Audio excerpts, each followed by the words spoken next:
السلام عليكم ورحمة الله وبركاته. أصحاب السعادة، الضيوف الأفاضل، الصحفيين والإعلاميين الكرام، عمداء الكليات والجامعات في المدينة التعليمية، القادة والمدراء في مؤسسة قطر، شركاؤنا في المجتمع، أسعد الله صباحكم بكل الخيرات والمسرات. اسمي سعد القحطاني، طالب في السنة الثانية في علوم الحاسوب. يشرفني أن أرحب بكل اعتزاز بكم في مبنى جامعة كارنيجي ميلون في قطر. Good morning, Your Excellencies, distinguished guests, members of the media, Education City Deans, Qatar Foundation leadership, community partners, and Carnegie Mellon faculty and staff. My name is Saad Al-Gahtani, and I'm a sophomore student in computer science. It is my honor to welcome all of you to Carnegie Mellon University in Qatar. Carnegie Mellon is a pioneer in computer science education and a world leader in the field of artificial intelligence. In 2018, the School of Computer Science at Carnegie Mellon's campus in Pittsburgh introduced the first Bachelor of Science degree in artificial intelligence. That program is currently the top-ranked BSAI in the world according to US News and World Report. And the curriculum has inspired institutions around the world to create their own undergraduate programs in AI. Last month, we announced that Carnegie Mellon will offer this groundbreaking bachelor's program in Qatar. This is the first BSAI to be offered in Qatar, and it launches a new era of AI education in this nation. In order to bring this top-ranked degree to Qatar, CMU has worked closely with Qatar's Ministry of Education and Higher Education, as well as Qatar Foundation, to ensure the program will contribute meaningfully to the future of Qatar and its workforce. The BSAI program directly supports the human development and economic diversification goals of Qatar by cultivating a highly skilled talent pool in artificial intelligence.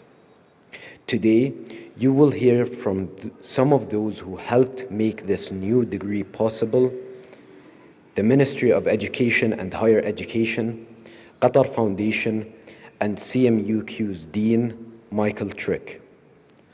We will then have a panel discussion with faculty experts in the area of AI, and you will have the opportunity to ask questions. After today's program, the speakers and panelists will be available for more questions. It is now my honor to introduce Dr. Ibrahim Al-Naimi, Undersecretary at the Ministry of Education and Higher Education.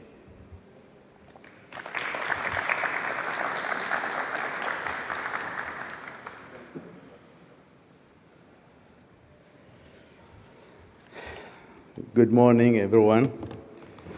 I'm so honored to be with you this morning.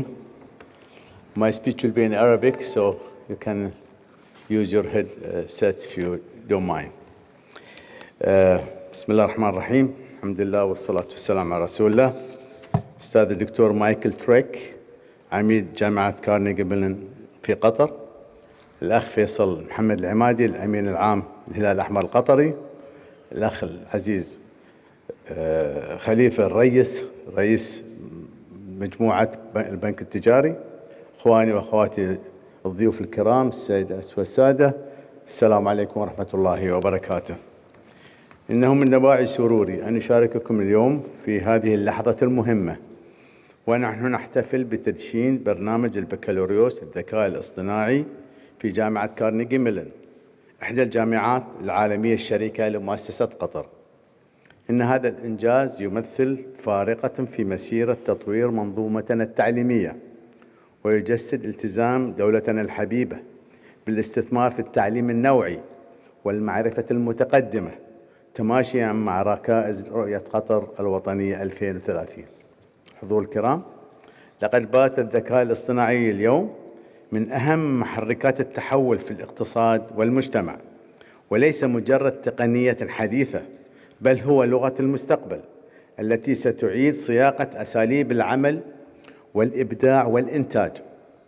من هنا تتجلى أهمية هذا البرنامج الأكاديمي النوعي الذي سيوفر لطلابنا الأعزاء فرصة فريدة لدراسة الذكاء الاصطناعي بأبعاده المختلفة في بيئة أكاديمية رفيعة المستوى تجمع بين المعرفة النظرية والتطبيق العملي. وفي هذا السياق نؤكد حرص وزارة التربية والتعليم العالي واهتمامها اهتماماً خاصاً بتطوير التعليم العالي، وذلك باستحداث البرامج الأكاديمية وتطوير القائمة منها بما يتوائم مع متطلبات الثورة الصناعية الرابعة والانفجار المعرفي السريع والمتطور، وتقديم برامج مبتكرة كهذا البرنامج الرائد. كما تحرص الوزارة على تهيئة البيئة الأكاديمية والبحثية التي تمكن شبابنا من اكتساب المهارات اللازمة، ولا تألو جهداً في دعم مؤسسات التعليم العالي في الدولة لإطلاق مبادرات نوعية تعزز مكانة قطر كمركز إقليمي ودولي للمعرفة والبحث العلمي. الحضور الكرام، إن شراكاتنا مع جامعة كارنيغي ميلون في قطر، هذه الجامعة الرائدة في مجال الحوسبة والذكاء الاصطناعي وإحدى أعرق الجامعات العالمية، ليسهم في تعزيز مكانة دولتنا كمركز إقليمي للابتكار والبحث العلمي. ومع إطلاق هذه البرامج وهذا البرنامج بالذات، نؤكد حرصنا على إعداد جيل جديد من الكفاءات الوطنية القادرة على المنافسة العالمية، والتي ستسهم بفاعلية في بناء اقتصاد المعرفة ودعم مشاريع التنمية المستدامة في بلادنا وفي المنطقة العربية. إننا في وزارة التربية والتعليم العالي نؤمن بأن هذا البرنامج سيكون له دور محوري في تحقيق أهدافنا الاستراتيجية، وعلى رأسها زيادة عدد المتخصصين في مجالات الذكاء الاصطناعي. كما نتطلع بأن يساهم خريجو هذا البرنامج في تطوير قطاعات حيوية في دولتنا ورفدها بالكفاءات القادرة على تحويل أو على قيادة التحول الرقمي والابتكار. الحضور الكرام، إن تحقيق الاستفادة القصوى من هذا البرنامج يتطلب تضافر الجهود بين القطاعين التعليمي والصناعي، ولذلك فهو يتطلب تعزيز الشراكات بين الجامعة والشركات الرائدة في مجال الذكاء الاصطناعي لتوفير فرص التدريب العملي لطلابنا وضمان حصول الخريجين على فرص عمل واعدة في مختلف القطاعات. وختاماً، لا يفوتني في هذا المقام إلا أن أتوجه بالشكر الجزيل لجامعة كارنيغي ميلون في قطر على جهودها المخلصة، ولمؤسسة قطر على دعمها المتواصل لمسيرة التعليم والبحث والابتكار، وكذلك لجميع الشركاء والأكاديميين الذين ساهموا في إنجاح هذا البرنامج الرائد. وأتوجه بكلمة إلى طلابنا وأبنائنا وبناتنا أننا نأمل منهم، هم المستقبل، ونتوقع منهم إن شاء الله أن أمامهم أبوابا واسعة تم فتحها لتكون جزءا من صناعة الغد. فكونوا كما عهدناكم طموحين مبدعين واثقين بأن وطنكم يضع كامل ثقته فيكم. وفقكم الله وبارك فيكم وفي جهودكم، والسلام عليكم ورحمة الله وبركاته. Shukran Sa'atik. Thank you, Your Excellency, for your insightful remarks. For more than 20 years, Carnegie Mellon and Qatar Foundation have been united in the shared vision that education can transform individuals and societies. Our Qatar Foundation partners were instrumental in making the BSAI a reality. It is my pleasure to introduce Dr. Samah Gamar, Director of Academic Affairs at the Qatar Foundation Higher Education Division, to share her perspective. Bismillah, alhamdulillah, wassalatu wassalamu ala rasulillah. Human ingenuity has undoubtedly led to advancements in productivity and efficiency. It's enabled us to marvel at what the human mind is capable of. And what makes the human mind the marvel that it is complex. a mix of internal drive to discover and to problem solve, an ability to see patterns where none are immediately discernible, the capacity to create linkages between disparate phenomena, a wild imagination and lived experiences that draw from rich epistemologies, cultural and linguistic traditions. The human mind also thinks and acts upon compassion, empathy, and an internal moral guide or intuition that leans towards the good when the self or the nafs is tempered. These are but a few attributes of our humanness that have led to some of the most exciting developments in human discovery. And it remains that our cognitive ability, our intellectual capacity to reason and to rationalize what Ibn Khaldun, the father of social sciences, refers to as cognitive maturity, that spurs and excites the self and the collective to innovate. These heightened, sophisticated intellectual capacities are part of our humanness, and all that the human mind has been able to create remain products, tools of that human ingenuity. At Qatar Foundation, our motto is, our future lies in unlocking the most precious resource, our human potential. And here we are celebrating a field of study and application that reflects one of the peaks of human ingenuity, but also perhaps antithetically, one of its greatest challenges to actualizing human potential. Carnegie Mellon University stands as a global leader in the field of artificial intelligence. Well before the introduction of AI as an academic program, its research and development field brought important advancements on generative AI to the academic, the labor market, and the community space. We celebrate today the launch of CMU's Bachelor of Artificial Intelligence, Bachelor of Science in Artificial Intelligence on multiple levels. We celebrate that one of the world's most renowned programs in the field of AI has become not only accessible to students in Qatar, but has become embedded as part of the Qatar Foundation ecosystem and across Qatar's higher education landscape. We celebrate that this program has aligned fully to Qatar's national development strategy and its national AI strategy, with full endorsement from across Qatar's sectors. We recognize proudly that it has met all forms of quality reviews and licensure from Qatar's Ministry of Education and Higher Education. And we champion that it will provide the foundational skills for graduates to apply their knowledge to sectors such as energy, healthcare, finance, sports analytics and management, education, and urban planning, such as the development of smart cities.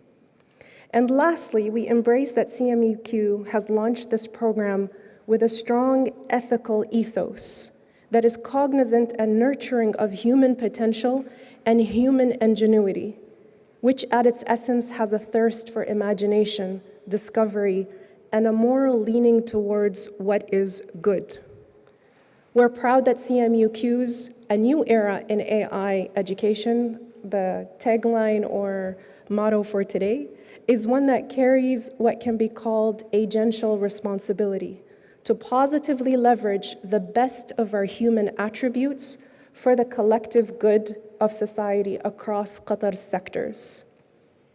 Congratulations to Your Excellency Undersecretary Dr. Ibrahim Al-Naimi, Dean Michael Trick, and the President of Higher Education, Francisco Marmolejo, for this exceptional collaboration between academia, the labor market, and Qatar's Ministry of Education and Higher Education. We're extremely proud of this moment and this milestone with the launch of the Bachelor of Science in AI. Thank you. Thank you, Doctor. The CMU campus is led by Dean Michael Trick, who is an educator, researcher, and expert in the area of operation research. Dean Trick joined the Carnegie Mellon faculty more than 35 years ago. In 2017, he was appointed Dean of the Qatar campus, and he has led the campus ever since. It is my honor to invite Dean Michael Trick to the podium.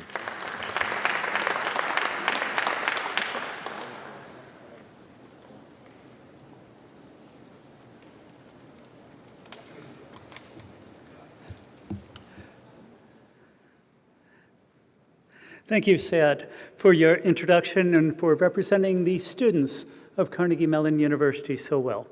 I'd also like to thank Dr. Ibrahim Al-Naimi and Dr. Sama Gamar for their very kind words and insightful insightful thoughts on how this new degree is going to affect education, technology, society, and the knowledge economy of Qatar. As Syed mentioned, I've been part of the Carnegie Mellon faculty for more than 35 years. Even when I started in 1989, Carnegie Mellon was a trailblazer in the area of artificial intelligence. The origins of AI at CMU date back to the origins of AI, but also back to our founding as a comprehensive research university in 1967, when the Mellon Institute of Industrial Research merged with Carnegie Tech to create Carnegie Mellon University.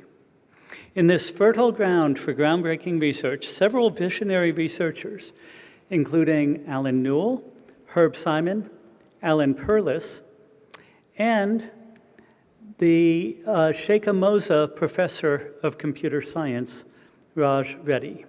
They came to dominate the emerging field of computer science. They, along with their students, colleagues, collaborative partners, and research teams, helped establish artificial intelligence as the next frontier in human progress.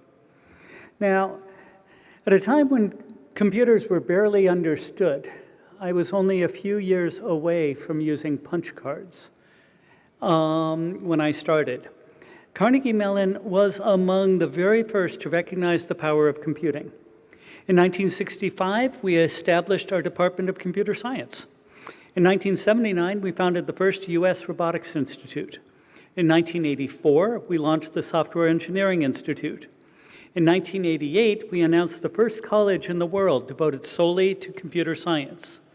In 2004, we brought computer science to Qatar. In 2018, CMU launched the first BS AI program, as I had mentioned earlier. And this year, the Qatar campus is delighted to introduce this groundbreaking BS AI curriculum to Qatar. It's been a long journey for this day to arrive. And today would not have been possible without the unwavering support of the Ministry of Education and Higher Education and the Qatar Foundation. I'm really excited about this program. I'm excited to see how this degree will unfold. I'm excited to hire more AI experts into this country. They will complement our extraordinary existing faculty. I'm excited to see the new students who are going to choose this degree. And I'm particularly excited to see how our graduates are going to contribute to the development of Qatar, the region, and the world. I am so thrilled that we can bring this degree here today. Thank you. At this point, I think it's time to talk to some of the experts. And so, as you can understand, this is a complicated degree, complicated system. So I'd like to invite three of our faculty experts in the area of AI to come on stage and share their knowledge of the program, importance of cultivating local talent in AI, and growing areas of AI in the Arab world. So first, I'd like to introduce Dr. Giselle Rice, who is the area head of both computer science and artificial intelligence programs at CMU-Q. She is an associate teaching professor of computer science and an expert in the area of logic and proof theory. Dr. Rice was instrumental in launching the Qatar Collegiate Programming Competition 6 years ago. And just a few days ago, we had more than 200 college and high school students here in that competition. It has grown from 60 to, as I said, more than 200, and is having an impact on education in this country. Giselle, welcome. Dr. Khalid Harris is our Senior Associate Dean for Faculty and a teaching professor of computer science. He also serves as director of the HBJ, Ahmad bin Jassim Center for Computer Science Education, a collaboration CMU-Q has had with the Jassim Charitable Foundation for 8 years. HBJ Center is dedicated to introducing computer science to school-age children in Qatar and inspiring them to learn to code and program. To date, roughly 20,000 students in Qatar have learned about computer science from the HBJ Center. Welcome, Khalid. And finally, Dr. Huda Barrymore is Associate Area Head and Associate Teaching Professor for Information Systems. Dr. Barrymore is an avid researcher and contributor to the AI subfield of Arabic natural language processing. She was a key organizer for the inaugural Arabic NLP Winter School in Abu Dhabi and the program chair for the 2023 Conference on Empirical Methods in Natural Language Processing, an event that drew 4,000 world experts. Welcome, Huda. I'll now move. I'm going to begin with a couple questions to the panel, but then we're going to have some microphones set up, so if you have questions, you may ask the panel directly. So my first is for Giselle. As the area head for the new program, can you share what makes this BSAI program unique? All right. Thank you very much, Dietrich. So the BSAI program in Carnegie Mellon follows the same ideas as the computer science graduate degree, which is to equip students with foundational knowledge that can be translated into many technologies. So the AI degree focuses a lot on the mathematical underpinnings of most of the modern AI methods. And our goal is that the students really understand what goes on inside the black boxes.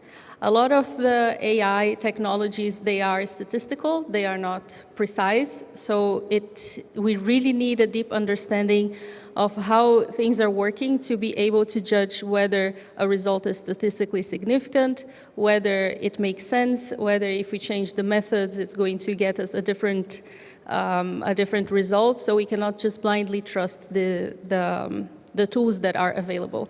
And our degree will equip our students to do just that. So they can critically analyze the tools. They can also be developers of new technology. Thank you, Giselle. So Dr. Khalid, you have been at CMU-Q for a very long time. You are the longest serving computer science faculty member at this campus.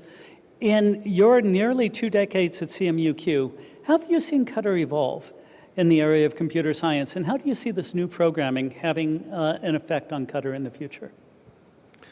Well, thank you, Mike. Assalamu alaikum wa rahmatullah. So, apart from making me feel a little old, I think what do you think the 35 years at CMU did to me? I know. Once you were talking about punch cards.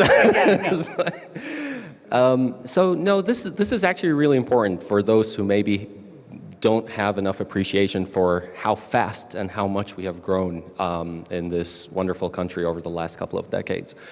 When I'm asked on those kinds of thoughts, I think about 3 parallel tracks. I think in terms of education, research, and industry as a whole.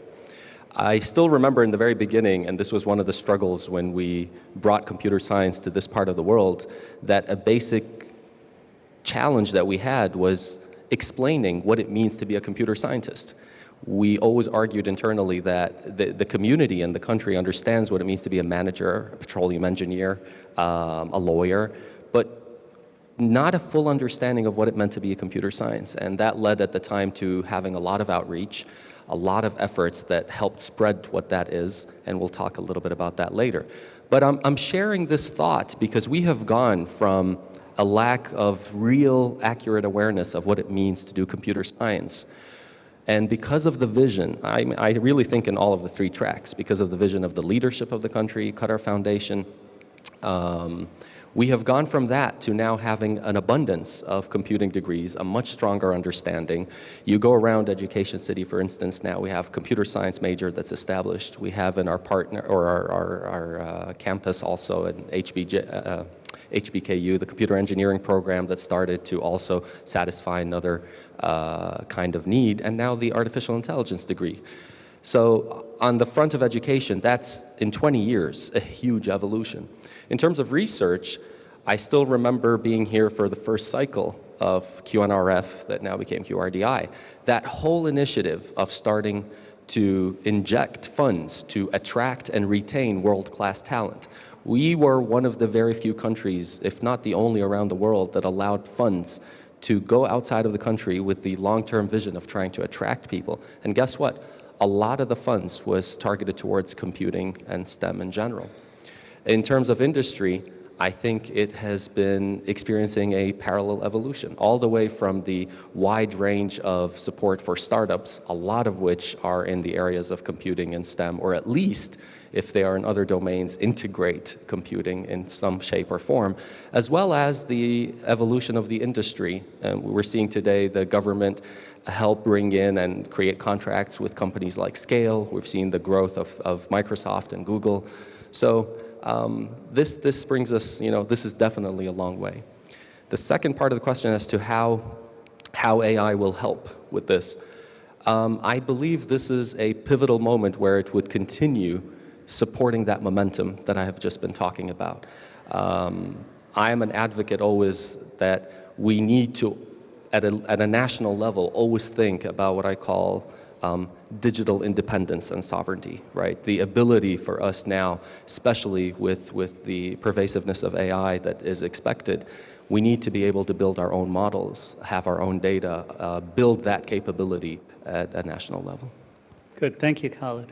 So, Dr. Huda, as a researcher in Arabic natural language processing, you have seen firsthand how AI is transforming the region. What do you see as the key areas of growth for AI research in the upcoming years?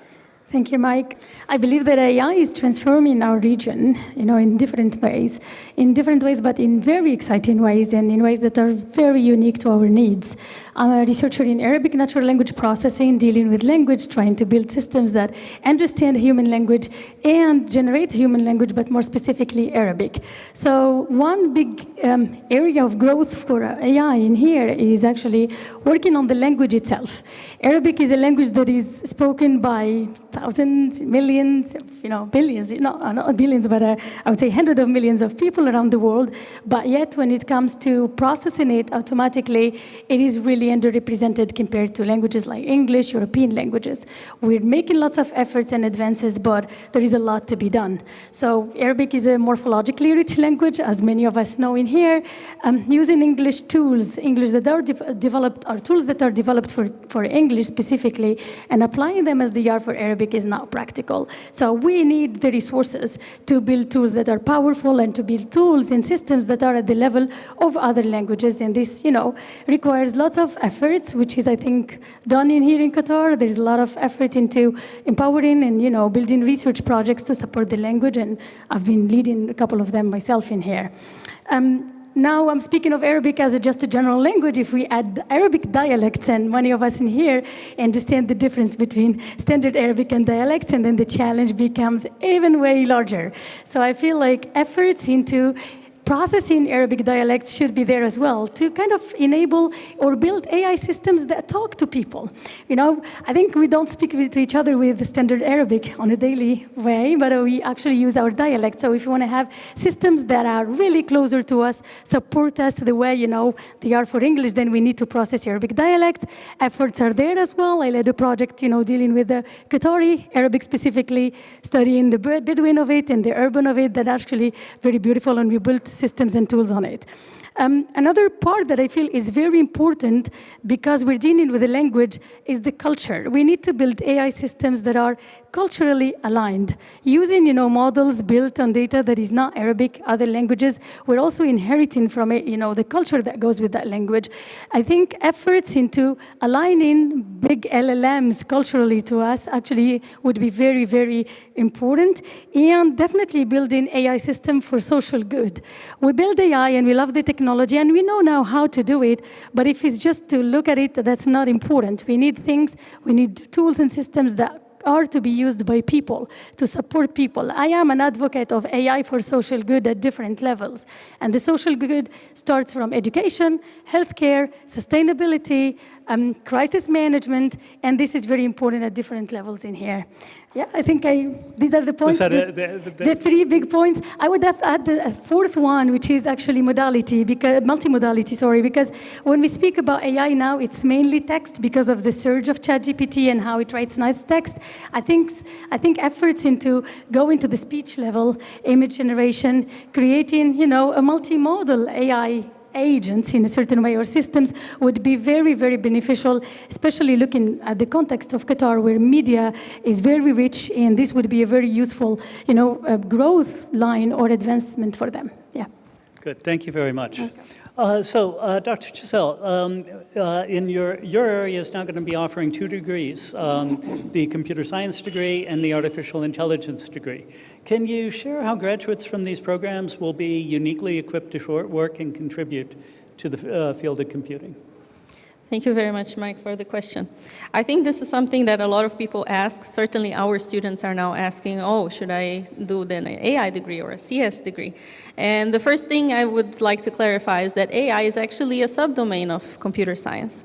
So the computer science degree includes an AI aspect to it, but it also includes computer networks, security, distributed systems, programming languages, and all sorts of other domains in computer science. So a degree in computer science will equip them to work on a range of subdomains. The AI degree sacrifices this breadth in the benefit of depth, right? So the AI degree includes courses on all the multimodal AI technologies. So students not only see techniques in machine learning in natural language processing, they also see computer vision, speech processing, perception, robotics, human-computer interaction. So they are better equipped to deal with smart systems, let's say, be it in any of these fields. So that's the main difference between the 2 degrees. Good, thank you very much. Dr. Hallett, as the director at the HBJ Center, you have continually adapted workshops, camps, and programs that we offer to young students as they become more engaged and knowledgeable. How do you see this new degree program influencing the way pre-college kids think about computing? Thank you, Mike. Maybe a 30-second context on HBJ because it was mentioned a couple of times. So this is the evolution.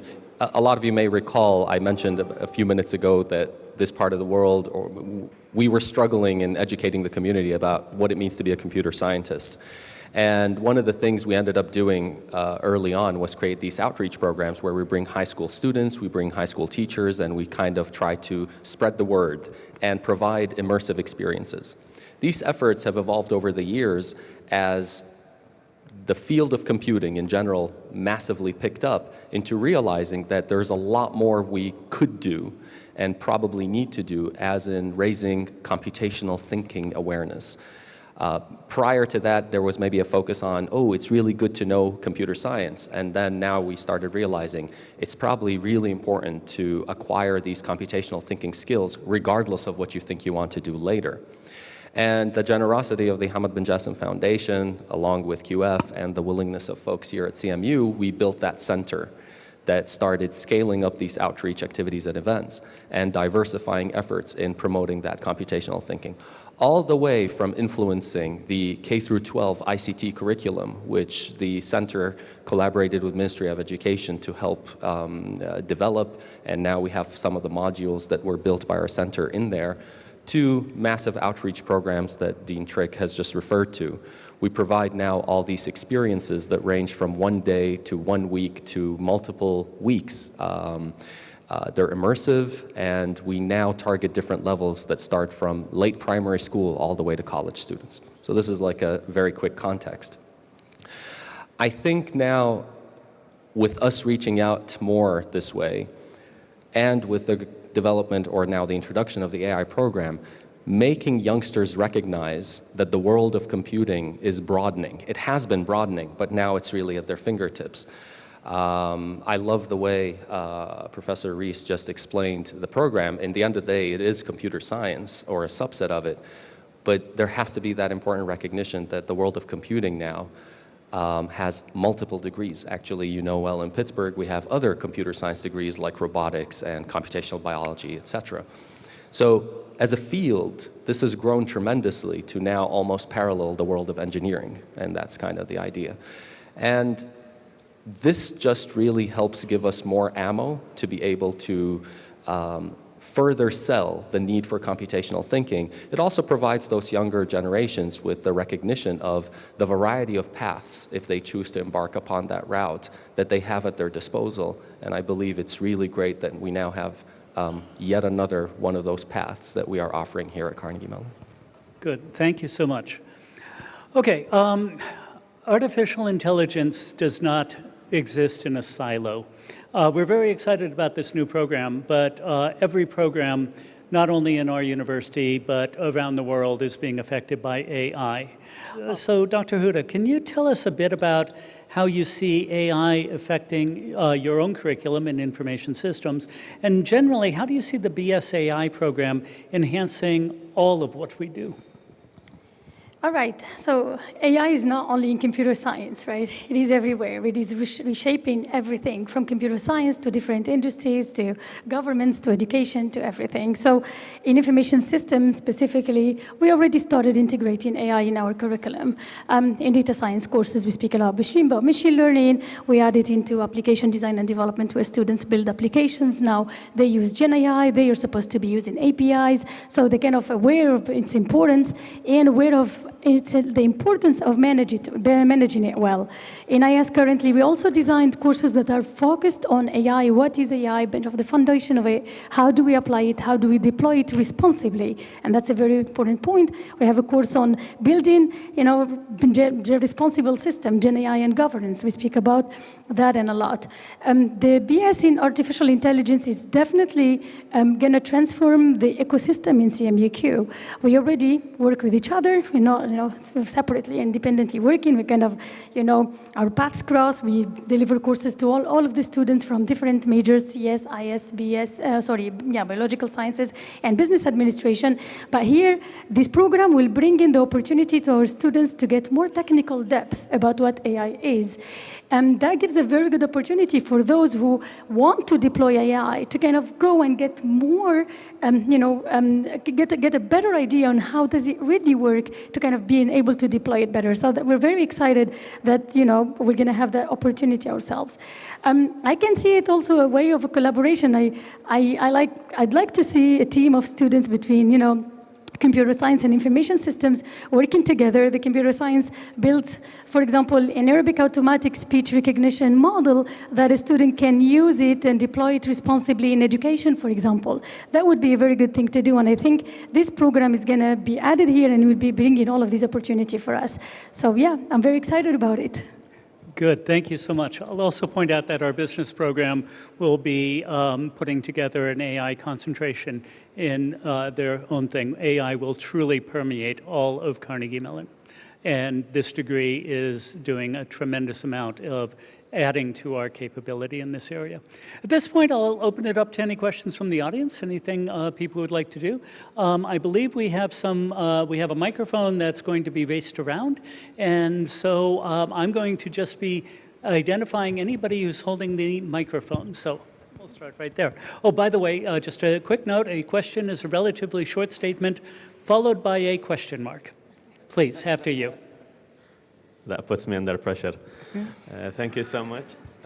Congratulations on this promising launch. Dr. Mus'ab al-Kbaisi from Police Academy. You did mention that this AI degree will contribute to education and to business and to healthcare. How would a student who would graduate from this degree contribute to the security of this country? Saying that because we at the Police Academy accept admissions for students who join the police level at a senior entry. So a graduate of AI from your university, how he could contribute this knowledge into the security domain? So I think we can have multiple answers here, but I worked on security for a while, which is why I'm kind of excited to answer this. You probably know this already very well, but a lot of the kind of defense or offense you want to play in the security world is now more and more reliant on the real-time processing of massive amounts of data. Right, so whether you're talking about packets that are flying over a network, if you want to detect at that level, or injections, or trying to figure out certain patterns. And once you start using those words, large data, patterns, recognition, that is really at the heart of what AI is trying to do. So from the perspective of a student that is studying and focusing on AI, they are studying the in-depth techniques of how to build. I don't like talking just about models because LLMs aren't the only part of the world of AI. And it's very important that we remember that. It's a whole domain that has been going on for a long time. But leveraging all that for a variety of applications, there's no doubt in my mind that security, for the reasons I just mentioned, is one of the very obvious ones. I want to add something because in IS we do have a concentration on security and privacy, and then in that concentration specifically, we are bringing in AI as well. So hopefully our students will be able to kind of learn how to even use AI for security before going to the marketplace or the real world application. So this is a very important point. Thank you so much for this launch. My name is Mohammed Habsa. I'm from Qatar Red Crescent. So there are some specific characteristics of vulnerable sectors, including humanitarian work, that impose on us certain restrictions when we apply AI in our work. So the main challenge is responsible and ethical use of AI in humanitarian work.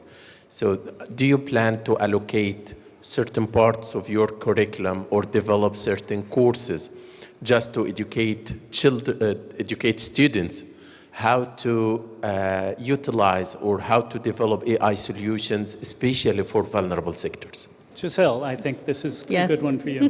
Thank you. Yeah, thank you very much for the question. So one of the requirements actually in the AI curriculum is precisely a course on ethics. So students have to study precisely what it means for their solutions to be used and in an ethical way. We have another initiative here, which is the Lifelines Hackathon, which Khalid can tell you more about this, which is precisely bringing students to come up with solutions for a humanitarian crisis, and that brings awareness to everyone and how these things can be done. I also think that just studying in Qatar and being in the region gives the students a very good awareness of the local context, and that's helpful instead of bringing someone which is maybe from the other side of the world and still needs to, come and do all this training in what's the local culture and etc. If a student has studied here for many years, they have a better understanding of what's the local context, and they can apply this more appropriately, I believe. And I think we have even a visitor today from main campus on AI, ethics and governance coming to talk to faculty and students. Right, along with another hackathon supported by the United Nations coming up on the weekend. Right. Any other comments? My question is for Dr. Khalid. You mentioned that all of this can contribute to digital independence and sovereignty. And my question is, given the global nature of the ecosystem that works on AI, you have research coming from different countries and then different companies working on it and so on and so forth, how can you achieve digital independence and sovereignty? What's the desirable aspects for it that would, because it seems like a tremendous effort to get to do that. So what's the advantages or the desirable qualities of digital independence and sovereignty that would want you to go down that path instead of being part of that global ecosystem? Relentless persistence in homegrown education at the highest quality possible. A lot of focus on talent acquisition and retention from the country, if from outside, that can make this home great. And then the integration and the vision. You want to build the talent, you want to inject all that knowledge, and then you want to kind of leverage it at the core technologies that are being built here. It's a very long route, right? But I would argue that this country has already started that route. But these are the kinds of things that take you a couple of generations to reach. You know, in this part of the world, we always sometimes share, if you're from this part of the world, how there is some, at times, disappointment that we are historically consumers of technology as opposed to producers of it. You hear that a lot. We used to hear that a lot. I find it extremely heartwarming that in the last, Mike was asking me, what have I seen in the last 20 years here? I know of some companies that have started here and gone global. And I know about some of those because our students that were educated here that were funded by QF or were funded by the ministries are the ones who took part in building that. And so you think about these things, this is only the beginning. But it is something that we have to stay at for at least 30, 40, 50 years to start reaping the rewards. And once you're there, it's difficult to undo. I think we have time for one more question. If there is one more question, we have one in the front row here. Oh, well, then we have two. One here and one at the end. So, Dr. Sama? So CMU has just celebrated 20 years. You're on a roll, expanding your programs across 4 different domains of business administration, more on the biological sciences, information systems, and computer science. What do we have to look forward to next, 5 cohorts from now? What does CMU-Q look like? Look, this is an exciting time for CMU-Q, right? We have a new contract. The new contract involves additional support for programs, for research, for growth. We will be adding to our student body. We will be having even more impact on the country. I think some of the things that we want to do is we want to have more outreach. We want to have effect. We've had effect on K-12. We have a huge effect on undergraduate education. Can we have more effect on the businesses directly? And how can we further add, Khalid mentioned the entrepreneurial activity. How can we further support and grow all sorts of interesting entrepreneurship? The question, and I think Khalid's comment about being a producer of this sort of technology is really important. And one of the ways we're going to show that is by the outgrowth of companies coming out of what we're doing here. So, what do you have to look forward to in 5 years? I think more and more of what we're doing and an even broader impact on the country. Thank you for the question. One final question? I'm Sahim Al-Tamimi. I'm the director of the academic bridge within Qatar Foundation. Congratulations for this milestone. Actually, I have a quick question, which I think that have 2 parts of it. The artificial intelligence program at CMU-Q. So my question, is it like a general AI in science? Or there will be like a specialization or tracks that students can be guided through? As you know, that artificial intelligence now become more in depth with the specific paths for that. On the other side, which also I think I had a side discussion with Dr. Mike before we start about what do you think the reaction of the students will be for that kind of a program within Qatar? Thank you so much. Good, thank you. Giselle, do you want to start on this? And then perhaps Huda and Khalid can move on. Yeah, so the AI degree is, it tries to cover as much as possible the AI trends and how things are developing. Students have to take courses in robotics, human-computer interaction, computer vision, speech, and natural language processing. So they get a glimpse of a lot of the AI subdomains, let's say.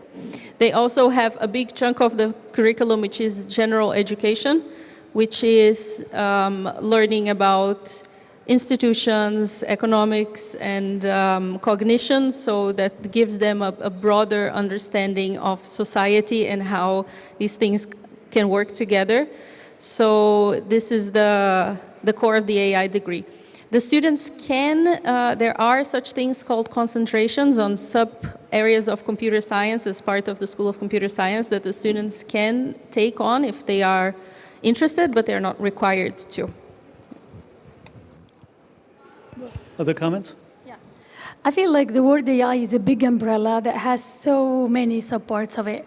And I looked at the program and how it's designed. I think it covers the most important subcomponents that cover what AI is, from all the fields that Giselle just stated, adding all the depth in terms of machine learning, the math foundations, but also AI is not just AI for anything. AI should be applied somewhere. So the general education is the part where the students can learn about the domains where this could be used, get ideas into how to build models that actually will be useful for people in a way.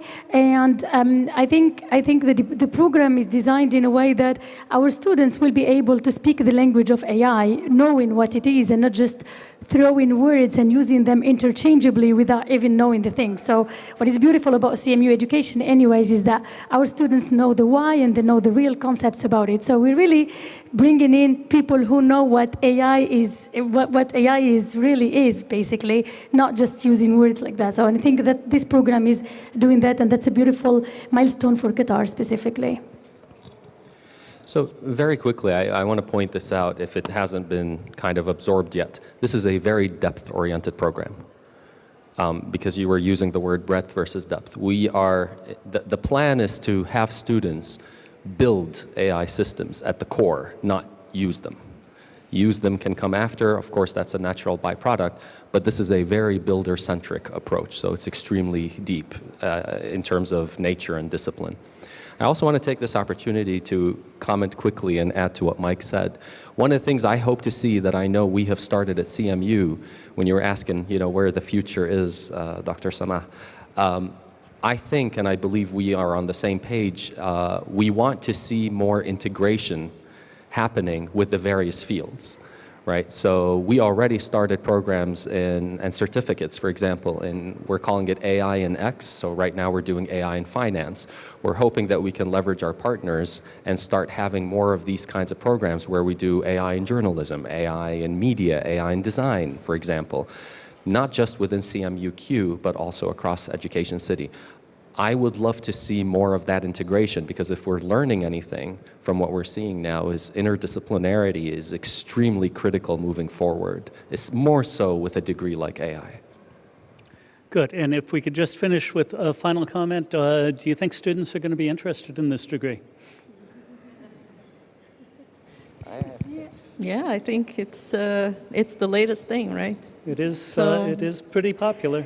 Yeah, I think that the range of applications is really exciting. And maybe one more application that I think was not mentioned yet is data-informed policy, for instance, that you can take actions and you can make interventions and you have measurable results and you have data to support your decisions, right? So this is, I think, a very exciting field. So. I think since I also have the first class in CS, which, by the way, they all come in as computer science, and then we have them pick a path after the first year.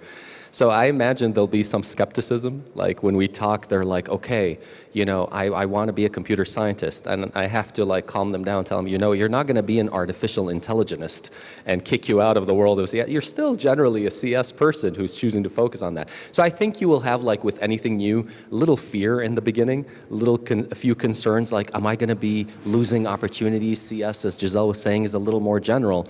And until that kind of sinks in, you're going to get those who really want to focus on that discipline start engaging more and more with it. I think our students will love it. I think our students come to, their majors being passionate about the topics, they're learning, the stuff they're learning there. And those who will be coming to AI will be passionate about it. So, and it's exciting. I mean, who doesn't want to know to learn how AI works, what is inside that black box I'm using every day? I'll be building something similar that will change the world. I think all of this is exciting, and I'm seeing, students coming and enjoying it. I really enjoy having them as well, for sure. Thank you. In fact, I think the real impetus of this program was twofold. We had a lot of students saying, I'd really like to concentrate more on AI. And we had a lot of employers, governments, and industry in this country saying, we need more AI skills coming out of the universities. And so with that combination, having a degree like this was a very natural and a very exciting direction for us to go. Let's thank the panel for joining us today. And so this has been a thought-provoking discussion, and I hope that the conversation continues. I will pass it back to Syed to close us off.